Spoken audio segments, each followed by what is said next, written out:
मियाँ बीवी के रिलेशन में सबसे ज्यादा जो चीज नुकसान पहुंचाती है वो है आर्गुमेंट। आर्गुमेंट कम्युनिकेशन का बिल्कुल ऑपोजिट होता है। अगर हम आर्गुमेंट की एबीसीडी को समझ लेंगे तो हमारे लिए आसान होगा आर्गुमेंट से बचना, और जब हम आर्गुमेंट्स में जा रहे होंगे तो वहां पे रुक पाना। आर्गुमेंट के ए से बनता है एक्यूजिंग, यानी इल्जाम तराशी करना। इल्जाम वो चीज होती है जिसका हकीकत से कोई ताल्लुक नहीं होता।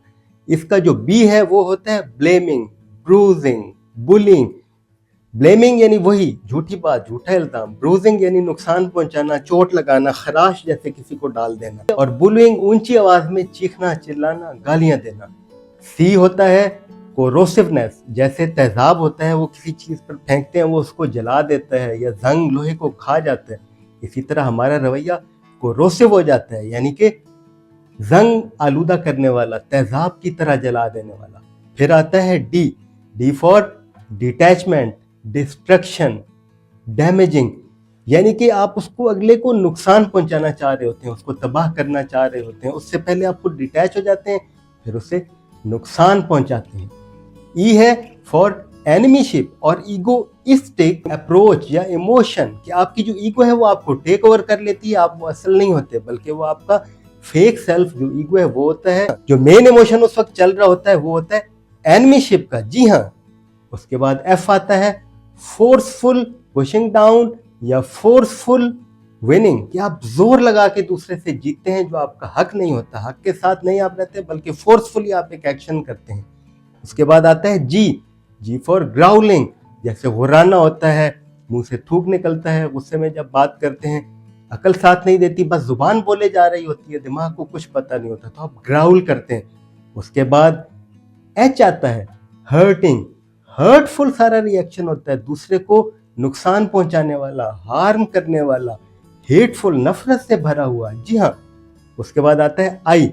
आप इंसल्ट करते हैं दूसरे की, आप उसकी बेइज्जती करते हैं, जिसका हकीकत से ताल्लुक नहीं होता, सिर्फ मकसद बेइज्जती होता है। असल बात क्या थी, बहस कहाँ से शुरू हुई, वो बात भूल चुकी है। ये सारी चीजें जो चल रही हैं ये उस असल बात से इसका कोई ताल्लुक नहीं है। बात किसी एक चीज से शुरू हुई, लेकिन आप सिर्फ उसकी शख्सियत पे, उसको बुरा कहने पे बात चल रही है। जे से जजमेंट और जेड तक ये जाता है। जेड में आपका जूइश हो जाता है, यानी जानवरों वाला रवैया हो जाता है। और ये सारा ABCD से लेके Z तक जाने में आपको एक ही सेकंड लगता है। जी हाँ। कम्युनिकेशन स्टार्ट हुई, कोई बात शुरू हुई, डिसएग्रीमेंट हुआ, तो वो डिसएग्रीमेंट आर्गुमेंट में कन्वर्ट होने में सेकंड का एक छोटा सा हिस्सा लेता है। और जैसे ही वो आर्गुमेंट में कन्वर्ट हो जाता है, ईगो आपको टेक ओवर कर लेती है, आपका रियल सेल्फ होता नहीं है। लड़ाई झगड़ा, झूठ, इल्जाम, गुस्सा, बदतमीजी, गाली, कुछ भी उसमें फिर उसका एंड कुछ भी नहीं रहता, और रिलेशनशिप को ये चीज तोड़ देती है। जी हाँ, हर रोज तोड़ती है। एक लिमिट आती है कि फिर वो रिलेशन उसमें मुकम्मल तौर पर टूट जाता है। कम्युनिकेट ना करना भी कोई अक्लमंदी नहीं है, क्योंकि आर्गुमेंट एक नेगेटिव चीज है, कम्युनिकेशन एक पॉजिटिव चीज है। कम्युनिकेशन में साथ इमोशन इन्वॉल्व नहीं होते, आप एक्चुअल रीजन या वजह को समझते हैं। आप समझना चाहते हैं कि जो कुछ हुआ, क्यों हुआ, कैसे हुआ, मैं इसमें कैसे बेहतरी ला सकता हूँ, हम अपने रिलेशनशिप को कैसे बेहतर चला सकते हैं। लेकिन आर्गुमेंट के अंदर ऐसी कोई ख्वाहिश नहीं होती। आर्गुमेंट में सिर्फ दूसरे को हराना, मलिया मेट करना, बेइज्जती करना, खुद जीतना मकसद होता है। तो आप जीत तो जाते हैं, लेकिन रिलेशनशिप हार जाता है।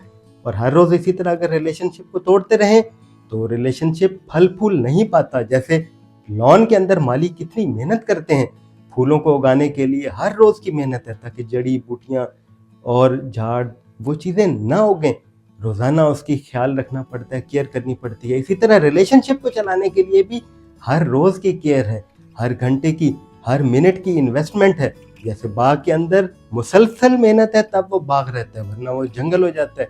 इसी तरह अगर रिलेशनशिप्स में रोज मेहनत करेंगे, उसमें कुछ इन्वेस्ट करेंगे, अपना टाइम, अपनी एनर्जी, अपनी पॉजिटिविटी, अपना कंसर्न, वरना आहिस्ता आहिस्ता वो रिलेशनशिप को अगर ब्रूज करते रहेंगे, यानी खराशें लगाते रहेंगे, उसको रोज थोड़ा सा चुभोते रहेंगे सुइयां या छुरियां, तो रिलेशनशिप टूट जाएगा। बहुत से रिलेशनशिप आर्गुमेंट की वजह से वॉर में कन्वर्ट हो जाते हैं, क्योंकि जैसे जंग शुरू होते हुए कोई पता नहीं लगता, ऐसे ही रिलेशनशिप्स के अंदर जब वॉर शुरू होती है तो एक सेकंड ही लगता है। एक बात हुई, उससे भड़क गए, ईगो ने कंट्रोल कर लिया आपके पूरे जहन को, और मिनटों के अंदर वो वॉर में चीज तब्दील हो गई, जंग।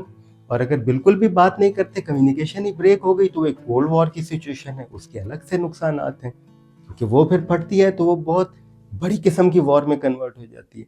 तो अपने रिलेशनशिप्स को खुद आपने उस पर एफर्ट करके बचाना है, चलाना है, संभालना है, आगे लेकर चलना है। आप ही को इससे फर्क पड़ता है रिलेशनशिप के चलने और ना चलने से। तो आर्गुमेंट की आप एबीसीडी को समझ गए हैं। जब भी आर्गुमेंट में इन्वॉल्व होने लगे तो फौरन एक दूसरे को समझाएं कि आर्गुमेंट के अंदर ब्रेन काम नहीं करता, राइवलरी का, ईगो का इमोशन टेक ओवर कर लेता है और हमारे रिलेशनशिप को नुकसान पहुंचा सकता है। Thank you for